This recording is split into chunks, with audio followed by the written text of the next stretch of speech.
យុទ្ធនាការប្រយុទ្ធប្រឆាំងព័ត៌មានคล้ายៗពិតជាមានសារៈសំខាន់ណាស់សម្រាប់ប្រជាជននិងប្រទេសជាតិយើងទាំងមូល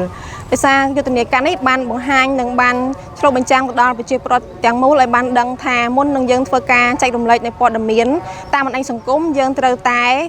ស្វែងយល់និងស្វែងរកនៅប្រភពព័ត៌មានឲ្យបានច្បាស់លាស់ជាមុនសិនដោយប្រភពព័ត៌មានច្បាស់លាស់យើងអាចដឹងបានតាមរយៈ page របស់ផ្លូវការរបស់សម្ដេចអគ្គមហាសេនាបតីតេជោហ៊ុនសែន page របស់សម្ដេចបវរធិបតីហ៊ុនម៉ាណែត page ផ្លូវការរបស់ក្រសួងស្ថាប័នពាក់ព័ន្ធនានាក៏ដូចជាអង្គភាពព័ត៌មានដែលមានវិជ្ជាជីវៈត្រឹមត្រូវនិងមានអាជ្ញាប័ណ្ណត្រឹមត្រូវតាមយើងធ្វើការផ្សព្វផ្សាយ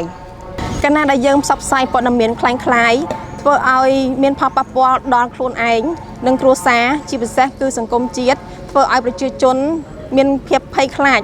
ព័ត៌មានคล้ายត្រូវបន្សាបដោយព័ត៌មានពិត